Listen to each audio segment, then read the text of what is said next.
I'm Brett. And I'm Alice. And we are the prosecutors.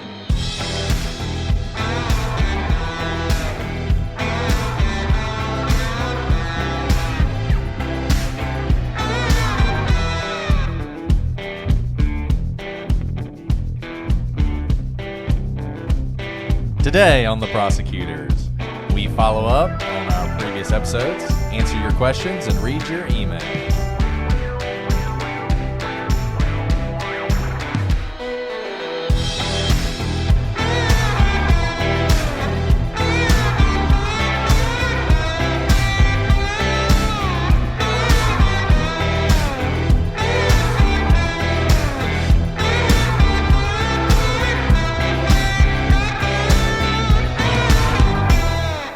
Hello, everybody, and welcome to this episode of The Prosecutors.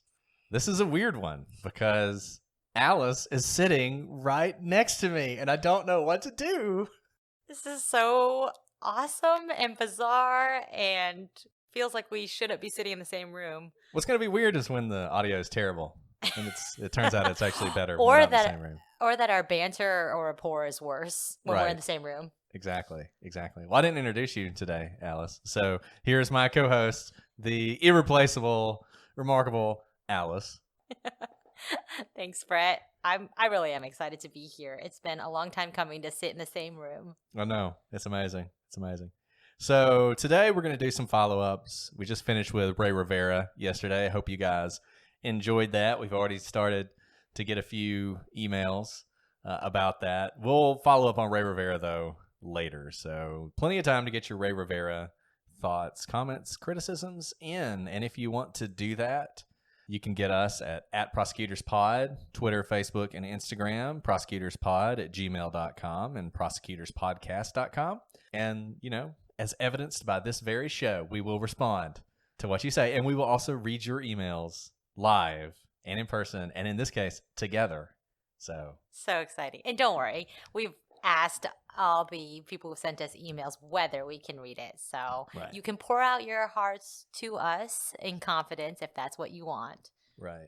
Some people asked us to leave certain parts out or, not say their name. And obviously, we will always honor those requests. So the first case we want to talk about, the case we can never escape, Maura Murray. So, Alice, I've been engaged in like a 10,000 tweet thread online. I know you've been trying to follow it and maybe having a little difficulty. So can I defend myself for a second? I apparently have no idea how Twitter works. I cannot follow conversations. I try really hard, but I don't know how to read it sequentially. So that's part of my problem. I don't think Twitter's meant to be understood. I think it's just meant to make people angry. It's like the ultimate source of confusion. But one thing I wanted to address that folks on Twitter have said several times, and we've actually talked about this with the guys from Missing Maura Murray, something that I've heard again and again and again, is that there is no evidence that Maura Murray drove her car from UMass to New Hampshire, crashed it, and then abandoned it. And I guess there's this, I hate to call it a conspiracy theory because that's got a pejorative sense to it, but this notion that maybe somebody else killed her and they drove the car up there to dump it. And as I said, when you say you don't believe that, the retort is always there's no evidence. And I think this stems from sort of a fundamental misunderstanding about what evidence is. It's true that there's no direct evidence, but there's plenty of circumstantial evidence. And so we wanted to talk a little bit about the difference between direct evidence and circumstantial evidence. Sorry, Brett. I chuckled just a little bit because you delivered a smackdown so nicely. So I'm sorry. I chuckled silently. It was just a comment, just commenting. But no, look, it's a natural thing to not understand that, and circumstantial evidence gets a bad name. If you've ever seen a movie or watched Perry Mason or Law and Order, someone always says all you have is circumstantial evidence, as if that's somehow not enough or negative. And in reality, in court, circumstantial evidence has just as much strength as direct evidence. Direct evidence is just a witness. If somebody can get on the stand and say, I saw X kill Y, that's direct evidence. But if you don't have that, but you have a gun with X's fingerprints on it, and you tested his hands and it had gunpowder residue, and you have someone else who says, actually, this might be a little bit direct. Well, it's not really. Who says, he said, I hate Y and I'm going to kill him. I'm going to go shoot him. That's all circumstantial evidence that puts that person at the scene murdering Y. And on the basis of that, you can convict somebody. And I think one of the best examples I've heard of what circumstantial evidence is, imagine you're sitting in the lobby of a building and you can't see what's going on outside. And the door opens and somebody walks in and they're wearing a waterproof jacket and they're soaking wet and they're shaking out an umbrella. What is happening outside? It's raining. It's raining. And all of you just said that to your radios. But if this were a true crime discussion, someone would say, how do you know it was raining? Did someone see it raining? Do you have video of it raining? And that's the kind of thing you have with Maura Murray, because there's no video of Maura on the side of that road. And other than Butch Atwood, there's no one who can put her there. And Butch didn't know her, so he can't identify her. In particular, people say there's no evidence, but that would be like saying there's no evidence that it's raining in that example. And here's the point here. That's why in the court of law, when you go to trial, you have to prove something beyond a reasonable doubt, not 100% airtight, no possible other explanation. And that's because in real life, you don't often have direct evidence of every single point that you're trying to prove. Right. We live our entire lives based on circumstantial evidence. You never for a second would think, I wonder if he went swimming in the fountain. Or I wonder if a passing jet airliner dumped their waste container or whatever, and it just happened to land on him. Like, nobody would think that. You would think it's raining. And like Alice said, maybe that is what happened. Maybe he did go for a swim in the fountain. But if you're on the fountain team, you can't just assert, well, there's no proof. There's no proof it was raining, so maybe it was a fountain. In the face of that circumstantial evidence, you have to bring your own evidence. And we talk about burden shifting sometimes. And that really is how it works in a trial. When evidence is presented, it's often incumbent on the other side to sort of rebut that evidence, particularly if you want to win. I mean, once again, in a criminal trial, you can always rely on reasonable doubt, but if one side presents a really good story and has evidence to back it up, you probably want to do something to rebut that. So just real quick, let's walk through all the circumstantial evidence that Maura Murray left UMass that day and drove to New Hampshire. She had researched places to stay in New Hampshire on her computer the day before and the day of. She had made phone calls looking for places to stay. She had printed out directions to Burlington, Vermont. She had taken her monkey with her, and we know she traveled with her monkey. She had taken all her money out of her savings account. We have video of that happening. She had stopped by to pick up accident forms, which means she was driving her Saturn that day. Those forms were found in her car. And given that the accident happened on a Saturday, I'm going to go ahead and say the DMV probably wasn't open on Sunday, so she probably did that on Monday. And she stopped at the liquor store to buy a bunch of liquor. Oh, and by the way, she had sent emails to her professors saying that she would be gone for a week. So, and someone saw her leaving campus that day. So she definitely left campus. She definitely drove somewhere. Now, and let's just say really quick right there, if we were in a trial and everything Brett just listed happened, we wouldn't spend any time in trial fighting about whether she left campus. Unless, for some reason, the other side could present really convincing evidence that undercuts everything Brett just said. And I think the point is, there hasn't been any evidence that can undercut all of that circumstantial evidence that she in fact left UMass.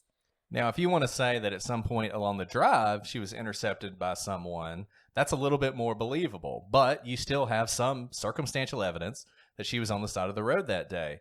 You have Butch Atwood, who said he saw a girl. Now, people push back on that because Maura always wore her hair up, and her hair was down that day, so it couldn't have been Maura. And I would just note, she was just in a car wreck that resulted in her airbags deploying. She might not have been having the best hair day. I mean, I don't know what kind of ties she was using, but unless they're made out of, adamantium, I could imagine her hair falling out of her bun when you get in a car wreck when you're not wearing your seatbelt. Yeah, I completely agree. I mean, I don't know what to say about that, except even though I wear my hair up most days, there are times when my hair's down. And maybe she was murdered, and the female accomplice of the murderer, because presumably it wasn't a woman, Maura's body wasn't in the trunk. We don't have any evidence of that, and we don't know how this woman would have gotten rid of Maura's body. So maybe this is the female accomplice of the murderer who's driven the car and then wrecked the car, and Butch misses her. Well, you still have the dogs. Now, the dogs didn't do a great job. They only traced her 100 yards, but they did track her. There is a hit on her. And it seems to indicate that Maura's scent traveled 100 yards down that road. It's not airtight. I think it's far less airtight than the fact that Maura drove her car away from UMass that day. But it's just not right to say that there's no evidence that Maura Murray was in Massachusetts that night. So the second thing we wanted to talk about, and we mentioned this in a previous follow-up, you guys out there are awesome. And those of you in the Maura Murray community are particularly awesome.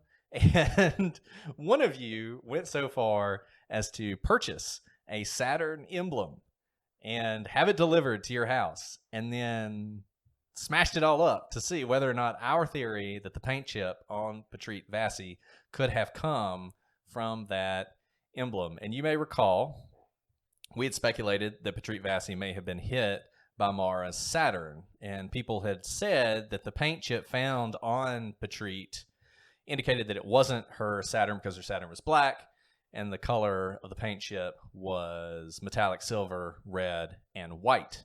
And we pointed out that the emblem of a Saturn is red, metallic silver, and white. If you're watching this on YouTube, you are currently looking at a picture of a Saturn emblem, which has been smashed, and you are seeing silver, a white interior, and red. So I think we can go ahead and say that we have confirmed that the composite of a Saturn emblem is the three colors that were found on the paint chip on Patrick Vassy. Now, that does not mean that she hit Patrick Vassy, but it certainly means that while other things may rule her out, the paint chip does not.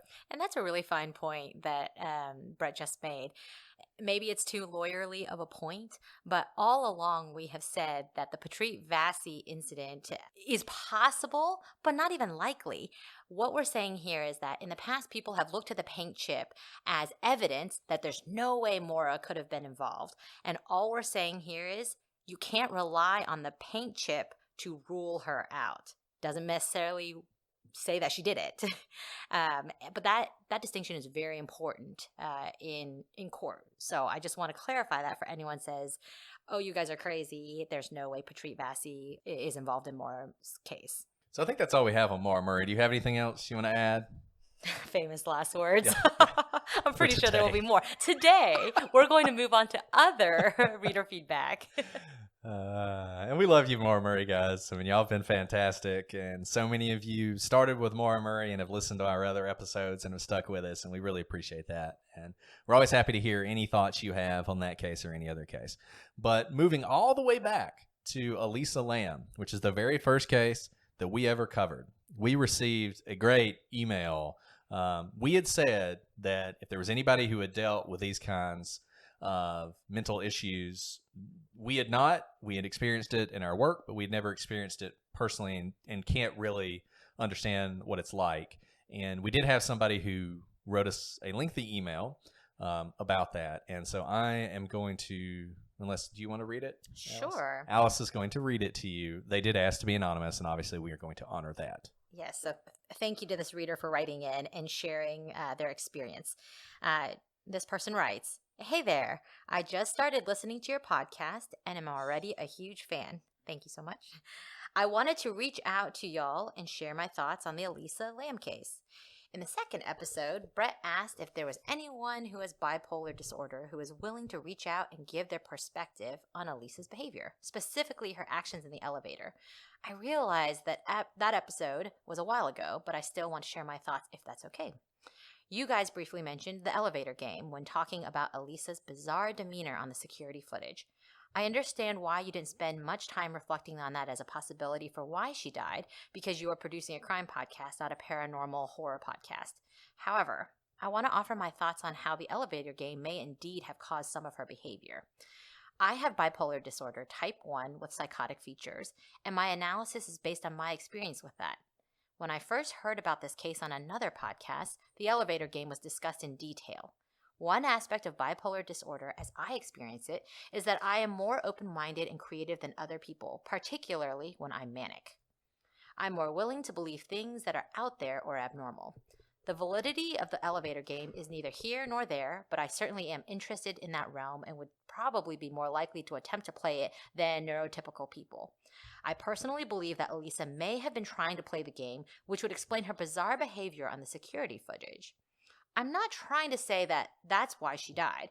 It's just a theory as to why she was acting that way.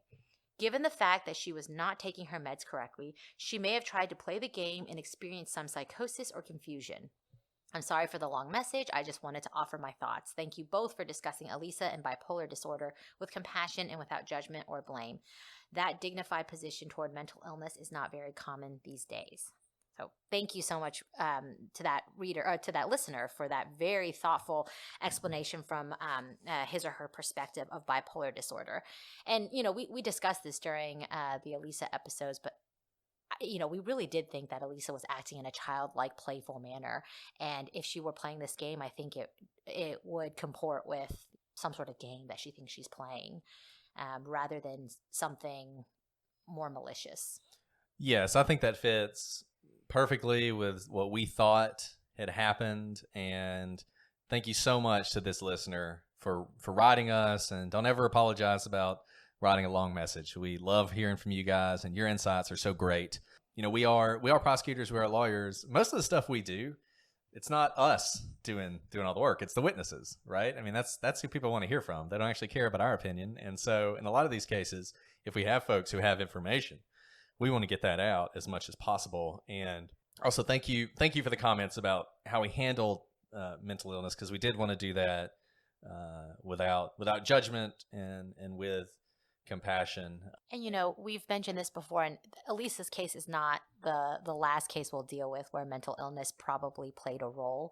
And in our cases, in our experience as prosecutors, mental illness unfortunately plays a prominent role in many of our cases, and it's difficult to understand. And we want to make sure, and we do this in our day jobs too, we want to make sure that we offer that compassion, because I can't imagine what it must be like to live with a lot of these mental disorders.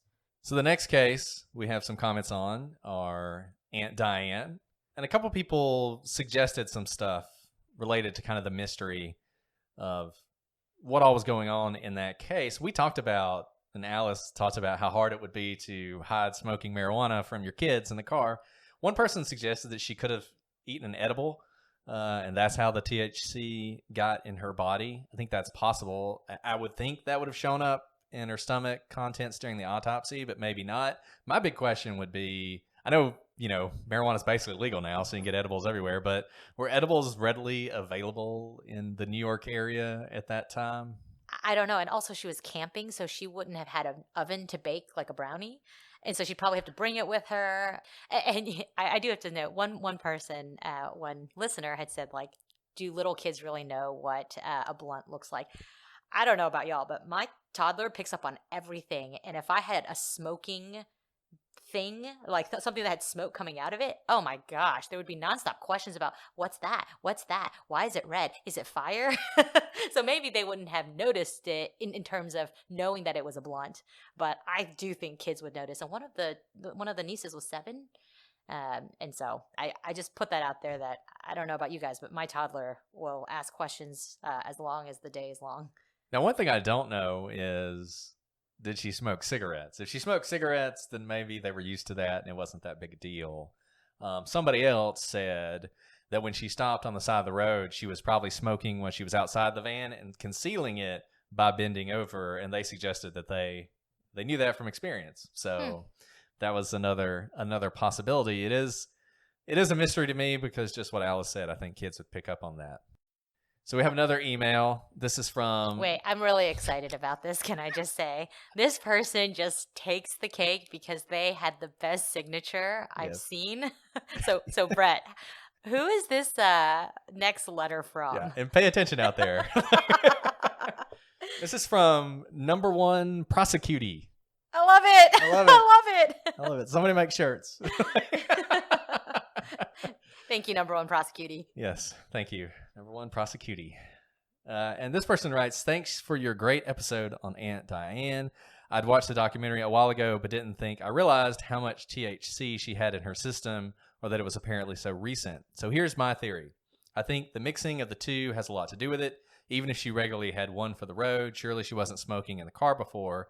Anyone would have smelled it if she had. I actually think that the "there's something wrong with Aunt Diane" comment probably came around the time she was smoking. I mean, I've been around people who were smoking pot before. Smoking it looks weird, not like a cigarette, which I guess that just contradicts what I just said. And it stinks bad. Just imagine what an 8-year-old would think if her aunt lit up a joint behind the wheel of the car and she's acting weird to boot. It seems like something that would definitely freak out an 8-year-old. So I think maybe the combined effects did her in, but here's my guess. I think she might have been in pain, stressed, harried, and or tired, and under the combined influence. I guess she could have thought everybody else was making a mistake and kept going, but I think it might have been more. I think she might have had a delusion or a hallucination, or maybe even something that struck her as a moment of clarity in her impairment and just made sense in her altered mind that she needed to drive like a determined bat out of hell the wrong way. You all talked about how it didn't seem like she was out of control, swerving, but rather she was driving competently with purpose. That's why I think it was a hallucination or delusion owing to her intoxication. Something was driving her to do it. Kind of like Brett's theory about Elisa Lamb, that everything she did that led to her getting into the water tower made perfect sense to her at the time. We may never know exactly what logic reigned at that moment. Here, not because of mental illness or pharmacological side effects, but rather intoxication, but it did. So that's my theory. Keep it up with a great podcast. Do the staircase.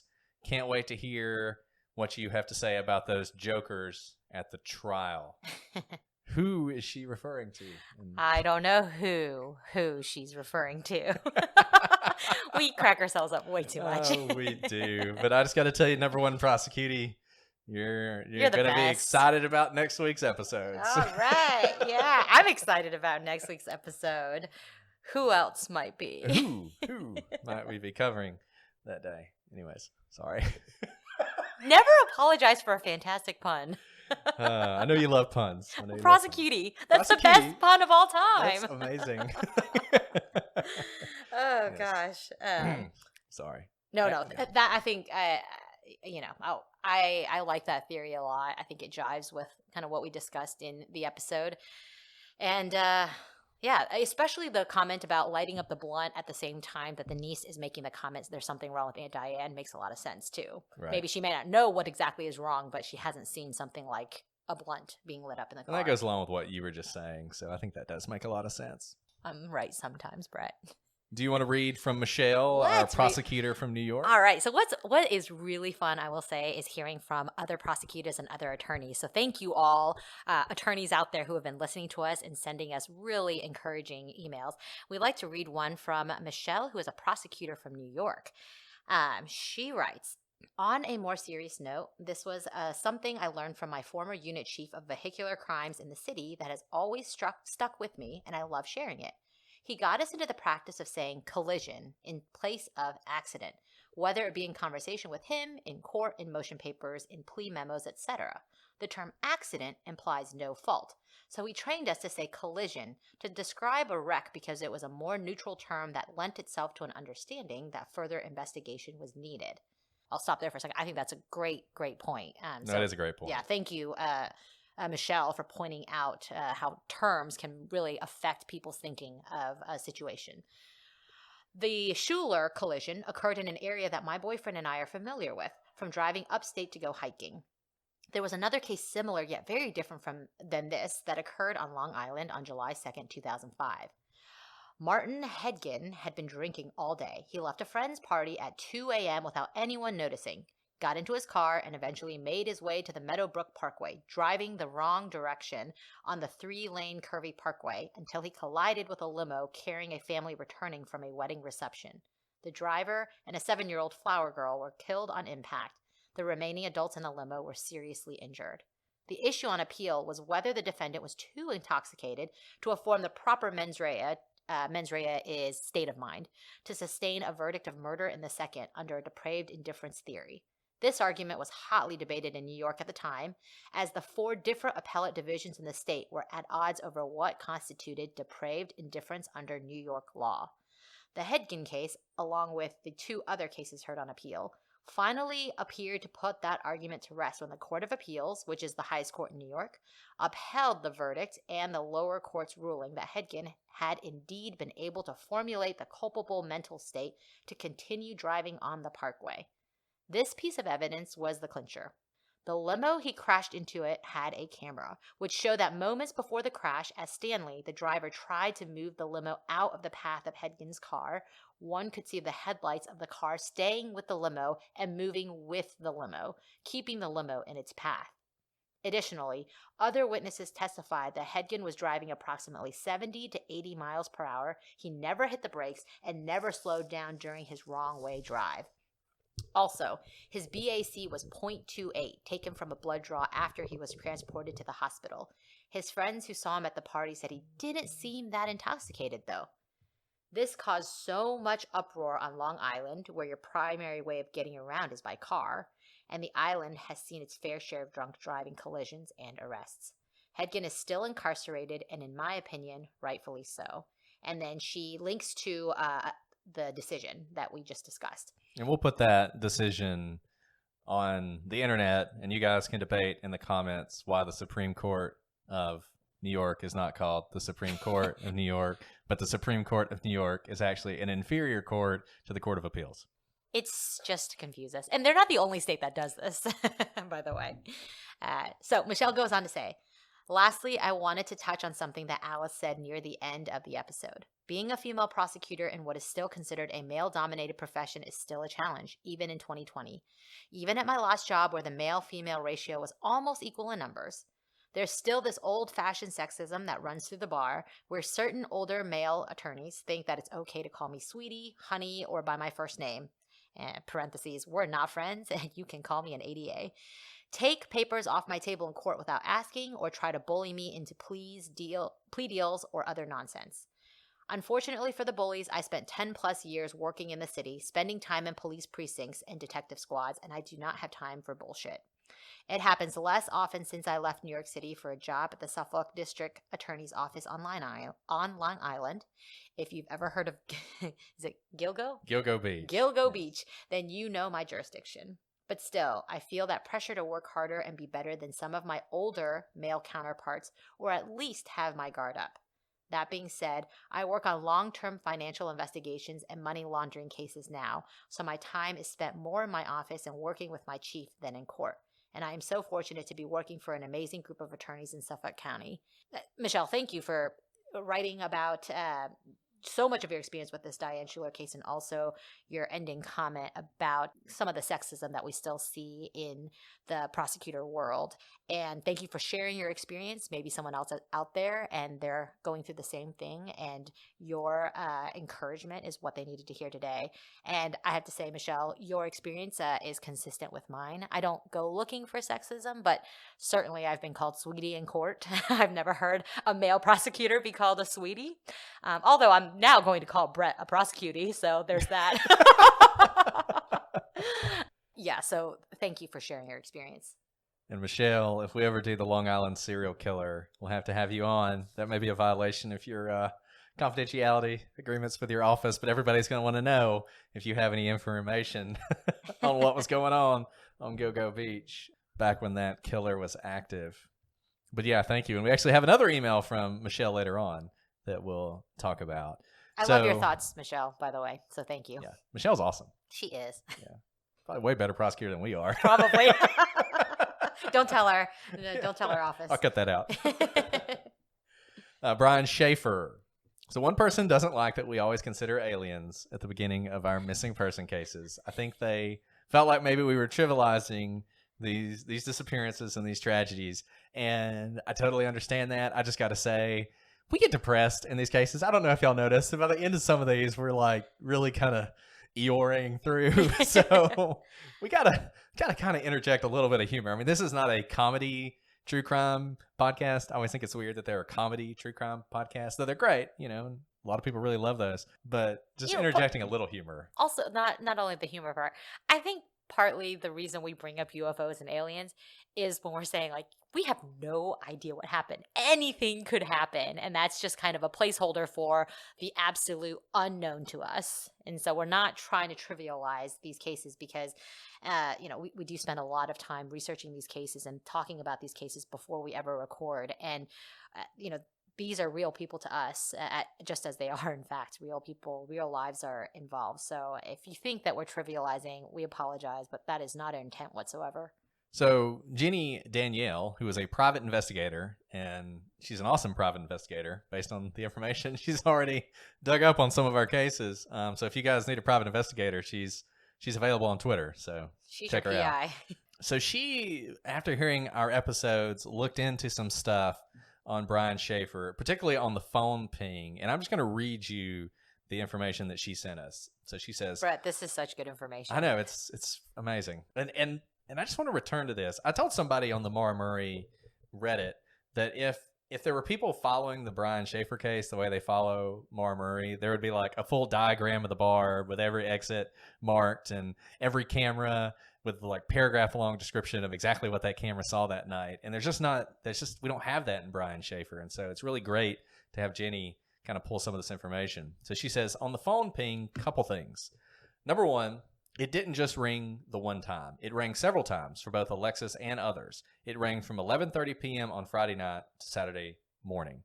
After listening to Sergeant John Hurst in the Comeback podcast, which we recommended, and then the Brian Shaffer Dead or Alive podcast, which I actually haven't heard, I came to the conclusion that what Sergeant John Hurst is explaining and what we think he is talking about are two different things. And this is really interesting.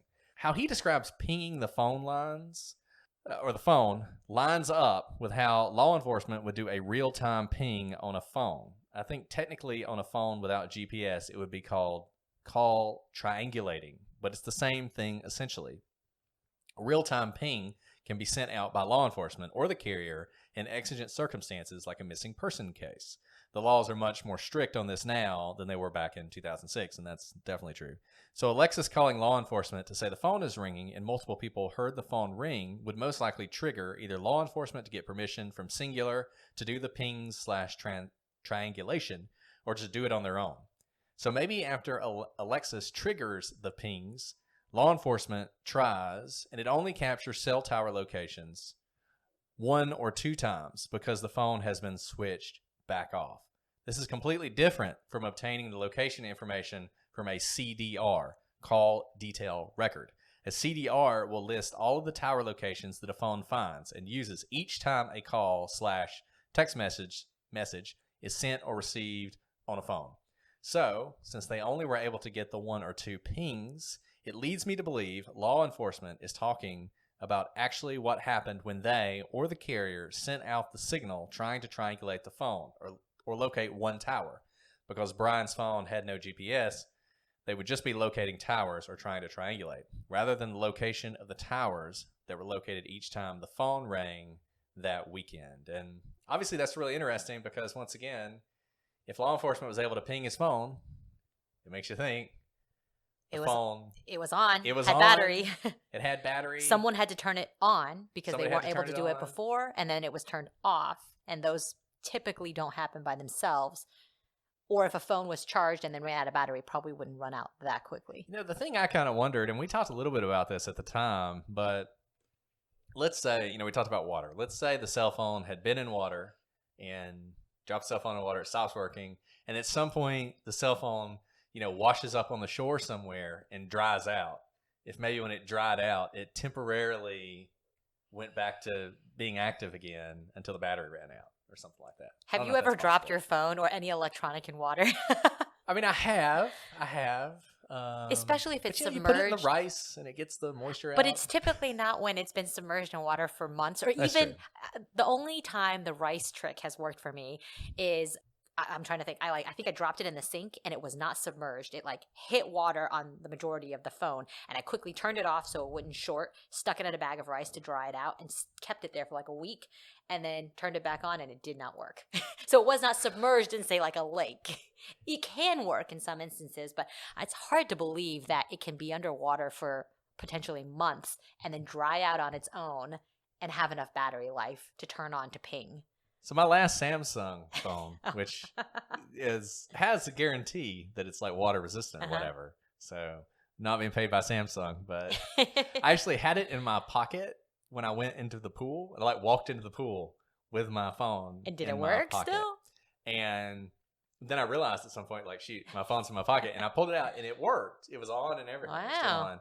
But the one thing that happened to it, and obviously this has no bearing on Brian Shaffer because his phone is completely different, was you could no longer charge it with a plug. So you had to do the like you put it on top wireless, of the whatever thing. Yeah, charging. I had to get a wireless charger. But anyways, no, I think you're right. And look, I think people have dismissed this ping for far too long. I think this ping is a really weird piece of evidence and an already based on really what Jenny weird says, case. I don't think we can dismiss the ping, and it's much more. I think there's much more to be looked into there.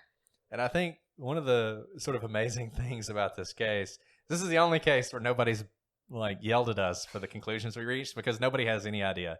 You know, like one person was like aliens or the world's greatest April Fool's joke. Like, I don't know. I mean, this one's crazy and I don't know what to say about it. I have no idea what happened.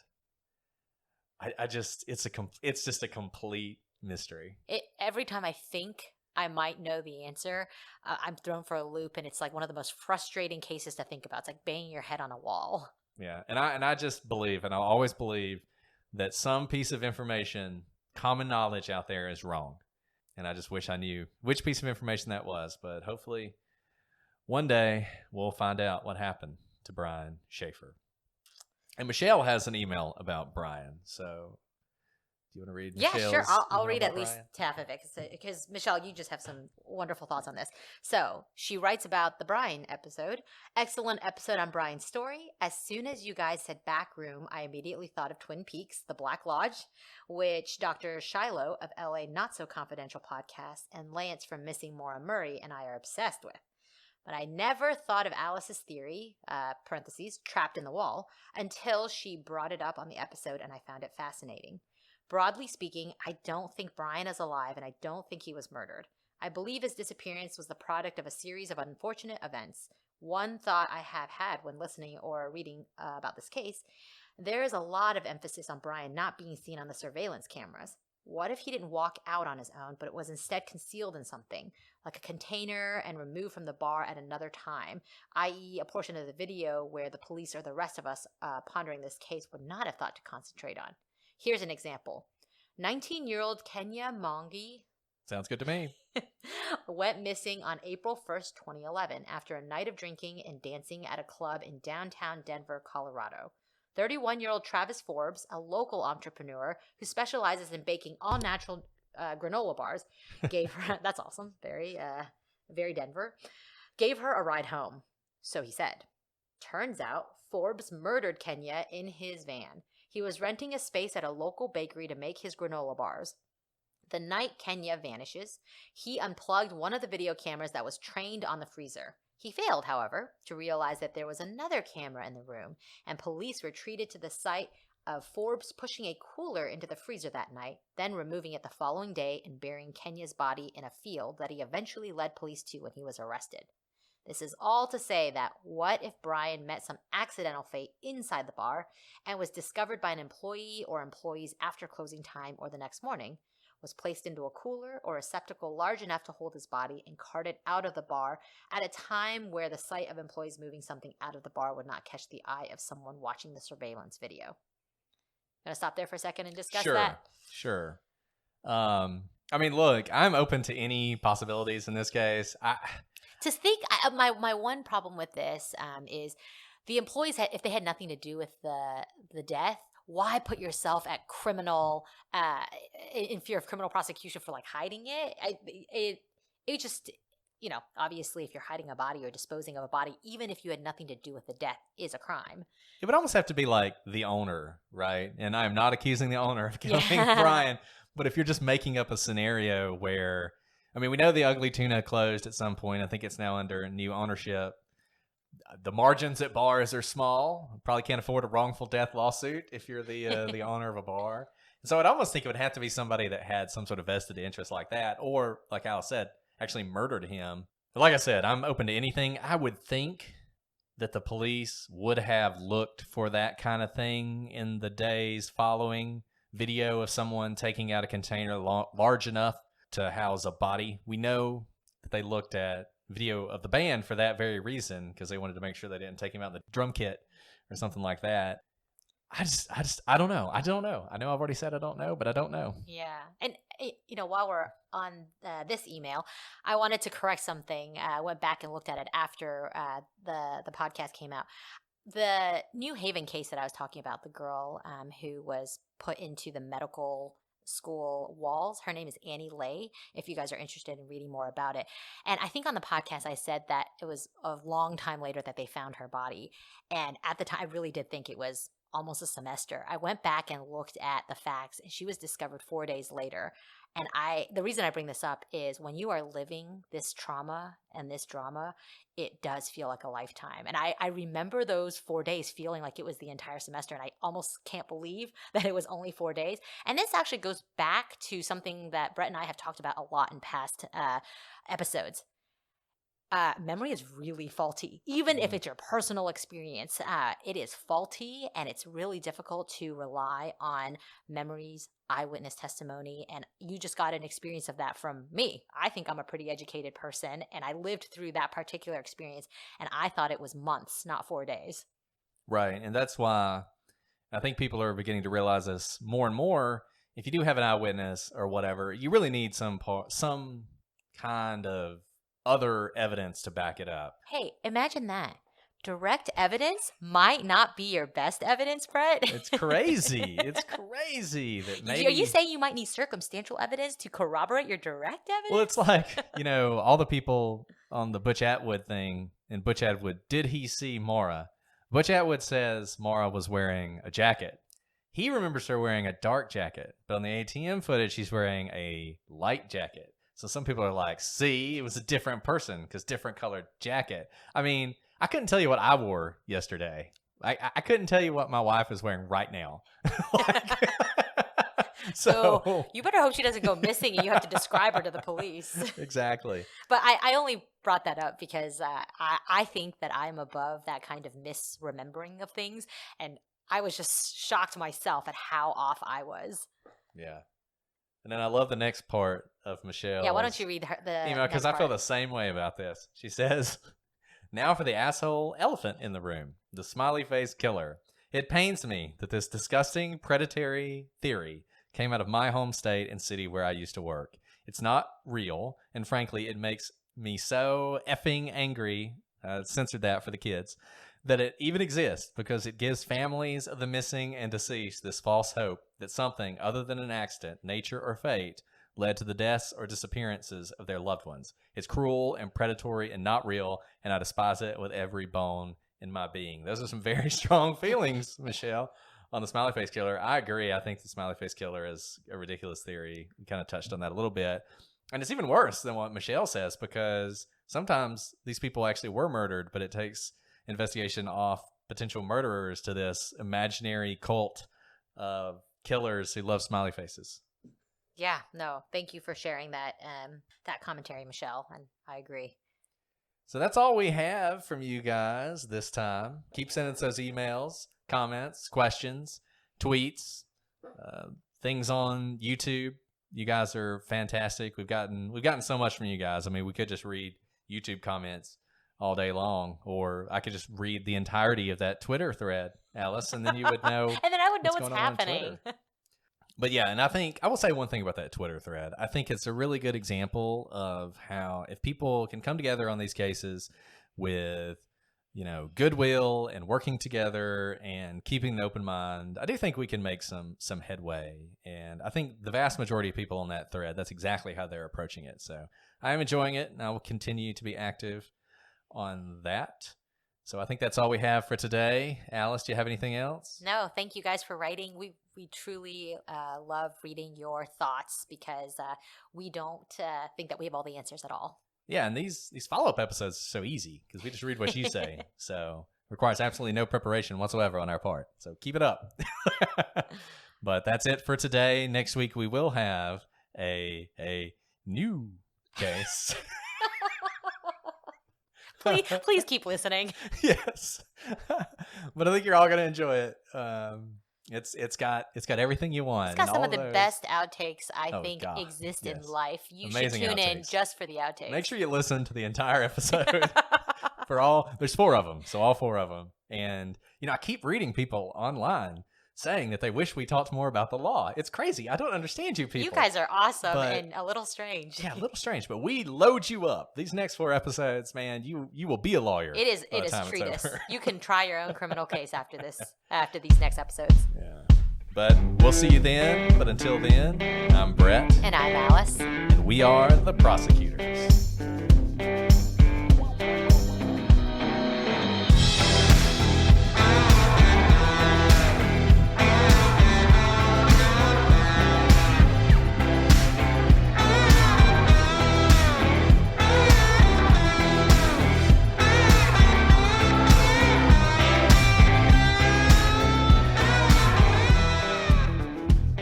Speak normally. This is my normal voice. How is it in terms of the volume? A little bit louder. A little louder. That was too loud. I'll talk louder, maybe a little less loud. That's perfect. Do it like that. That's okay, I'm going to talk like this. That's perfect. If you talk like that, we'll be great. No pressure. No pressure. Don't worry about it. Just ignore the little green lines. I'm ignoring